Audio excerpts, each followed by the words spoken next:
मेरे प्रभु श्री राम की कथा होती है, वहाँ संत हनुमंत लाल जी पहुँच जाते हैं।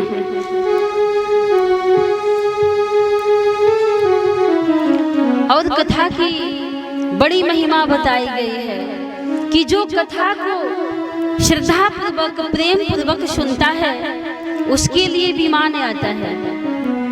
कथा को जो प्रेम से सुने उसके लिए विमान आ जाता है। ये मैं कोई बना करके नहीं बोल रही हूँ, ये कोई कल्पना जल्पना नहीं है। वर्णन आता है श्रीमद् भागवत महापुराण में। कथा से ही महाराज राजा परीक्षित जी की मुक्ति हुई और प्रभु के धाम में गए। धुंधकारी की आप कथा जानते हैं, भागवत में आती है कि जिसके लिए विमान आया, कथा को सुनने से ऐसा फल मिला कि धुंधकारी के लिए भगवान के पार्षद विमान लेके आते हैं। स्वर्ग तो सब लोग चाहते हैं, लेकिन कोई स्वर्गवासी नहीं होना चाहता है। स्वर्ग सबको चाहिए। किसी से पूछा जाए कि आप स्वर्गवासी होंगे, कोई कहेगा कि हम स्वर्गवासी होंगे। सबको जीने की अभिलाषा होती है, स्वर्ग सबको चाहिए। तो कथा में विमान किसके लिए आया? तो धुंधकारी के लिए आया।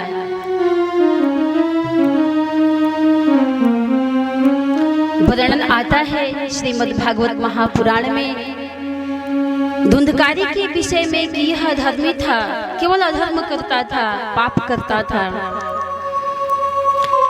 इसकी मृत्यु जब होती है तो प्रेत योनि में हो जाता है। इनके उद्धार के लिए विस्तार से यह कथा है, लेकिन मैं संक्षिप्त में वर्णन कर रही हूँ। इनके उद्धार के लिए धुंधकारी के गोकर्ण जी श्रीमद् भागवत महापुराण की कथा करवाते हैं। पहले तो ये ले जा करके गया में बैठाया, लेकिन वहां इनकी मुक्ति नहीं हुई। तब जाकर के कथा होती है, तभी धुंधकारी के लिए विमान आ गया। उस कथा की ऐसा प्रभाव है, ऐसा फल है। सज्जनों, मैं आज भी कहती हूँ कि आज भी कथा में विमान आता है। आप कहेंगे कहाँ आया है? कहीं प्रमाण तो नहीं है, लेकिन मैं कहती हूँ कि विमान आता है। विगतः मान यस्य विमानः। जिस कथा को सुन करके हम अभिमान से रहित हो जाए, हमारे अंदर से मैं समाप्त हो जाए, अहंकार खत्म हो जाए, ऐसा विमान आता है। ऐसी कथा की महिमा। तो सज्जनों, कथा से पहले कथा की महिमा। मानस में भी 4 घाट हैं और चारों घाट पर पहले कथा से पहले कथा की महिमा बताई गई। वर्णन आता है कि सुठी सुंदर संवाद वर विरचे बुद्धि विचार, तेहि पावन शुभग सर घाट मनोहर चार। हाँ, और घाट मनोहर चार। 4 घाट से कथा चल रही है रामचरितमानस के, और चारों घाट पर जो मैं कथा की महिमा बोल रही हूँ, तो ये मैं नहीं, चारों घाट से चारों प्रवक्ताओं ने बोला। आइए हम प्रथम घाट पर चलते हैं, क्योंकि यदि दिशा से गणना की जाए तो पहले हम पूरब घाट को लेते हैं। तो पूरब घाट के प्रवक्ता कौन है? पूरब घाट को क्या कहा जाता है? गो घाट कहा जाता है, दैन्य घाट कहा जाता है। ये शरणागति का घाट है, जो जिस घाट से गोस्वामी तुलसीदास जी कथा कह रहे हैं, कथा की महिमा का गायन कर रहे हैं। वो कौन सा घाट है? तो दैन्य घाट है, शरणागति का घाट है। बता रहे हैं महिमा। राम कथा खली कामद गाई, राम कथा खली सुजन सजीवन मूरी सुहाई, सुजन सजीवन मूरी सुहाई, सुजन सजीवन और मूरी सुहाई, सुजन सजीवन मूरी सुहाई, सुजन सजीवन मूरी सुहाई। राम कथा कलि कामद गाई। कलयुग के लिए श्री राम कथा क्या है? तो ये कामद है, कामधेनु की समान है। और सचमुच में राम कथा जो है मन वांछित फल को देने वाली है। दोहे में भी एक वर्णन आता है, राम कथा शूरधेनु समान, सेवत सब सुखदान, सत समाज सुर लोक सब,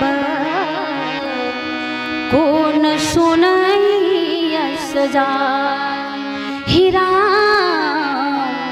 कौन सुनैया सजा। कामधेनु की समान। तो कामधेनु आज जिसके भी दरवाजे पर हो तो क्या कोई दुखी रह सकता है? नहीं रह सकता है। राम कथा कलि कामद गाई। भगवान राम जी के राज्य में कोई दुखी नहीं था जी। कोई दुखी क्यों नहीं था? क्योंकि सबके दरवाजे पर, सबके घर में कामधेनु थे। वह कौन सी कामधेनु? कथा रूपी कामधेनु। सबके गृह गृह अरे हो ही पुराना, सबके गृह गृह हो ही पुराना, रामचरित मानस विधि नाना, रामचरित मानस विधि नाना। सबके घर घर में प्रभु की कथा। तो एक कथा रूपी कामधेनु सबके घर में थी प्रभु के राज्य में, इसलिए कोई दुखी नहीं था। और आज भी हम यदि उस कामधेनु को अपने दरवाजे पर रख ले, घर में रख ले, तो कोई दुखी नहीं रह सकता है। जैसे कि भगवान के राज्य में कोई दुखी नहीं था। राम राज बैठे त्रैलोका, आहर्षित भय गए सब शोका। प्रभु के राजा बनते ही सब सुखी हो गए। सागर निज मर्यादा रहे, आडार ही रत्न तटिन नर लहे। सब अपनी मर्यादा में। ऐसी प्रभु की महिमा, ऐसी उस समय कथा की महिमा थी। तो सबके गृह गृह हो ही पुराना, रामचरित पावन विधि नाना। और आज हम लोग इसलिए तो दुखी हैं कि हम लोग कामधेनु को नहीं रखे हैं। यदि कामधेनु को घर में रख ले तो फिर दुख क्यों? दुख जीवन में आएगा ही नहीं। लेकिन आज की बड़ी विचित्र विडंबना है कि आज घरों घरों में क्या है, ऐसे ऐसे घर हैं आज भी। किसी के घर से आप रामचरितमानस मांग दीजिए तो नहीं मिलने वाला है। श्रीमद् भागवत महापुराण मांग दीजिए तो है नहीं, क्योंकि कोई लोग उसकी महत्ता को समझते ही नहीं। एक साधारण पुस्तक समझते हैं, वह साधारण पुस्तक नहीं है। स्वयं भगवान श्री राम हैं। कितने लोग कहते हैं रामायणवा के ले आओ हो, ये कोई भाषा है? सुनते हैं हम, बहुत तकलीफ होती है। रामायणवा ले आओ, मानसवा ले आओ। अरे आप स्वयं भगवान को रे कह करके बुला रहे हैं। रामचरितमानस को कहना और भगवान को कहने में कोई फर्क नहीं है, क्योंकि एक कुंडली है, दोनों की एक कुंडली है, भगवान राम की और रामचरितमानस की। जिस योग में, जिस लगन में, जिस तिथि में, जिस नक्षत्र में राम जी का जन्म हुआ, उसी नक्षत्र तिथि में ग्रंथ का भी जन्म होता है। तो जैसे उस राम जी के राज्य में सब सुखी हैं, आज पुराण मांग दिया जाए, रामायण मांगे तो नहीं मिलने वाला है। मिलता क्या है कि सबके गृह टीवी चैनल नाना, देखो ही दृश्य और जाई बखाना, देखो ही दृश्य जाई बखाना। सबके गृह टीवी चैनल नाना, देखो ही दृश्य न जाई बखाना। आज ये है, भले ही एक टाइम खाना ना मिले, लेकिन टीवी देखने के लिए मिले। टीवी देखना कोई बुरा चीज नहीं है, हम अच्छी चीज भी देखते हैं, उसमें न्यूज देखते हैं, सत्संग सुनते हैं, भगवान की कथा देखते हैं, तो ये देखना कोई बुरा नहीं है। अच्छी चीजों को आप देखिए जो सुनने योग्य हो। आज सुना क्या जा रहा है, आज ऐसे ऐसे पद निकल रहे हैं, ऐसे ऐसे गाने आज बज रहे हैं जो आप अपनी माँ बहन के साथ में सुन नहीं सकते हैं। देखिए गाड़ियों में अभद्र ऐसे ऐसे अश्लील गानों को लोग बजा रहे हैं। तो सबके गृह टीवी चैनल नाना, देख कहीं दृश्य न जाई बखाना।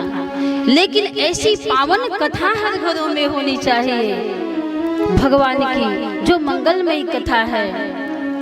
मैं कहती हूँ कि हर घर में